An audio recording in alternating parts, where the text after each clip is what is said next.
Hi, I'm Stephanie Jaworski of joyofbaking.com. Today we're going to make Hermit cookies, and this is what they look like. They're a soft and chewy cookie that are sweet and spicy and full of dates and raisins and nuts. And then if you like, you can also drizzle the tops of the cookies with a powdered sugar glaze.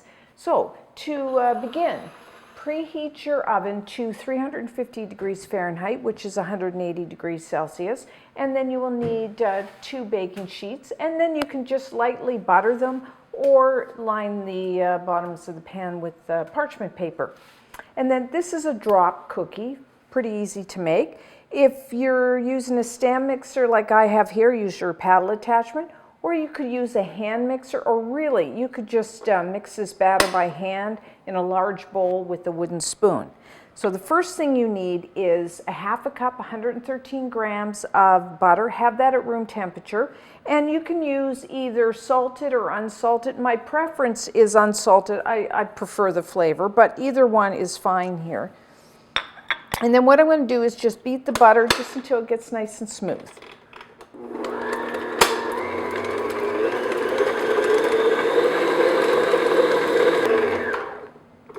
Okay.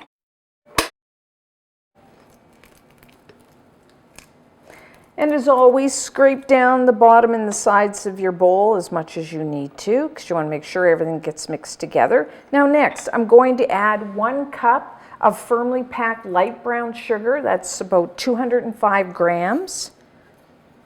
And then I'm also going to add just a little bit of vanilla extract, pure vanilla extract, about a half a teaspoon. You could leave that out if you prefer, you don't want the vanilla flavor. And then I'm just going to beat this on medium-high speed until it becomes, everything's mixed together and you get a little lightness to the batter, maybe a couple minutes.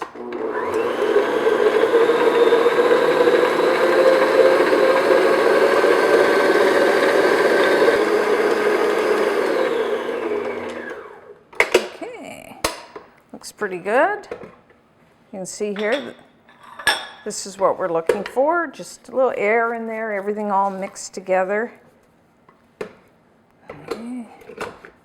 So now, next I'm going to beat in 2 large eggs. Have your eggs at room temperature, and I'm going to do that one at a time. Beat one in and then the other, just until it's all mixed together.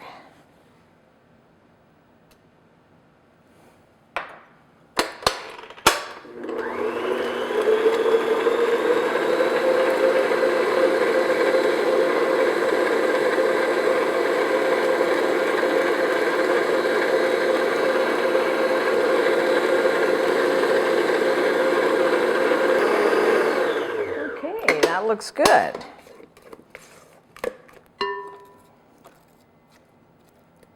So now for our dry ingredients. In a separate bowl, I have 1.5 cups, 195 grams of all-purpose flour. You may know that as plain flour. And then to that, I'm going to add 1 teaspoon, 5 grams of baking soda, and then I have 1/4 teaspoon of salt. Now, if you use salted butter, I'd probably just leave out that salt. And then I have 1 teaspoon, 2 grams of ground cinnamon, and then 1/4 teaspoon of freshly ground nutmeg, 1/4 teaspoon of ground cloves, and 1/4 teaspoon of ground allspice. Now, you could vary that to your liking, or leave one out, or whatever you like. And then I'm just using you could sift it together. I'm just using a wire whisk.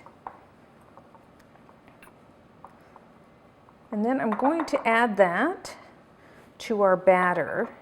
And then what you will also need is 1 cup, 130 grams of raisins. Now I'm using the dark raisins. You could use the golden raisins, either one, or kind of a combo of that. I have 1 cup, 100 grams of chopped walnuts. You could use pecans or even hazelnuts, even almonds, whatever you like.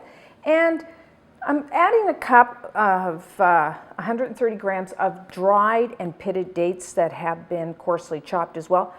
Now, I have noticed the difference when I was doing my research between Canadian and US recipes. Canadians tend to like the dates, and the Americans tend to leave it out. But being both, I'm going to actually put them in today. So what I'm going to do now, also before I do that, if you find that your raisins like are really stuck together, try to separate them. Or what you could do is put your raisins and even your dates in a bowl. If you find them really sticky, because we don't want big clumps. And then you could just take just a little of the flour from your, and just mix it like that. And that way it'll kind of separate them. You could also do that with your dates, because sometimes they can get really sticky and then you get big clumps of just that in your cookie, which we don't want. So just a little trick there. Keep in mind if you find your fruit sticking. So anyways, I'm going to put that in there, and then I'm going to just add everything in here. If you want, you could kind of beat in the flour a little, but I'm just going to get a big mixer here, so. And then I'm just going to slowly mix this together just until it all comes together.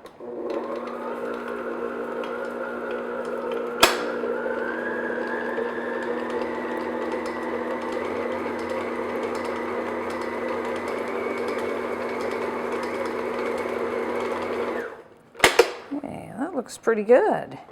As you can see, it's pretty easy batter, and it's just full.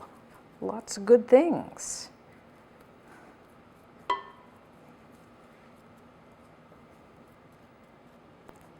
Okay, put this aside.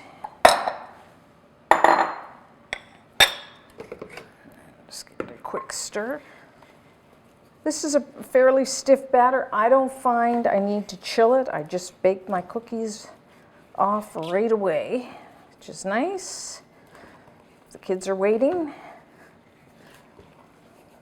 So now what you want to do is you can either use 2 spoons and then just take about a tablespoon of batter and then just, because it's a drop cookie, just drop it onto the cookie sheet. Or, you know, to get really the same size cookies, I like to use a little ice cream scoop, and that is about a tablespoon. So either way, and just space your cookies, because they do spread a little, a couple inches apart, about 5 centimeters.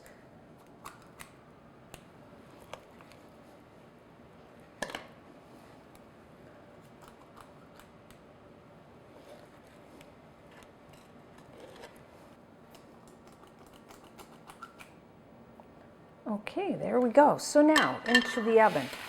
Now, again, depending on your oven, I find 8 to 10 minutes. So what you're looking for is they will turn like a nice golden brown and be set around the edges, but the centers you want them still a little soft, because we don't want to overbake these. We want these nice and soft and chewy.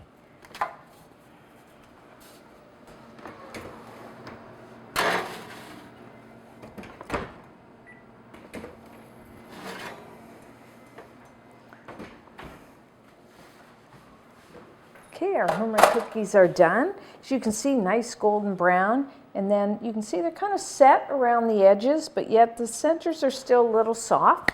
So I'm just going to let these cool on the baking sheet for a couple minutes, and then transfer them over to a wire rack to cool completely. And then when we come back, I will show you how to make a powdered sugar glaze.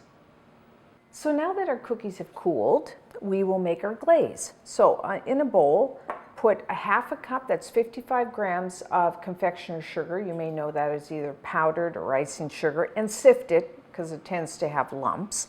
And then what we're going to do is just add, you know, maybe a couple tablespoons of either milk or cream, just until we have a nice glaze that we can drizzle over the top of our cookies. So I'm just going to start with like 1, and then stir it.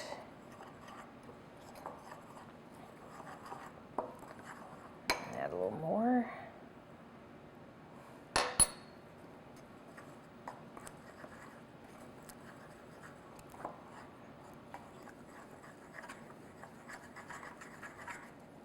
Yeah, I just need just a little more. See how that goes.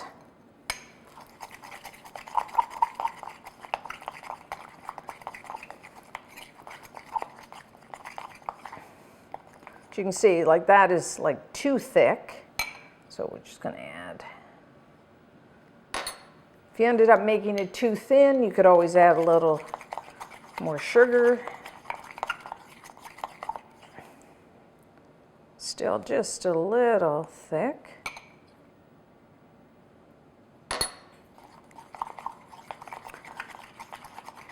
And what I've done here is I have my cookies on a cooling rack, but then I put a piece of parchment paper underneath because when I'm drizzling, make a bit of a mess, and then that way I won't make a mess of my countertop. Or you can put it over your baking sheet as well. I think that's pretty good. So what I'm going to do is just do a little test here. That looks good. It's how thick or thin you want it. So I'm just going to use my spoon. Nothing fancy here. And then just go back and forth like so.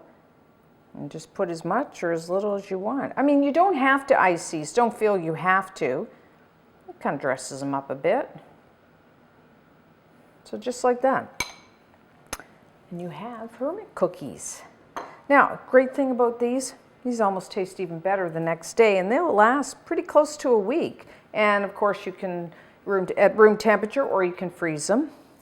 I'm just going to try one of the plain ones. It's a really tasty cookie. Like I said, it's soft, chewy. I really like that combination of the dates, the raisins, and the nuts, and then all those spices. It's a really nice tasting cookie. So enjoy. And until next time, I'm Stephanie Jaworski of joybaking.com.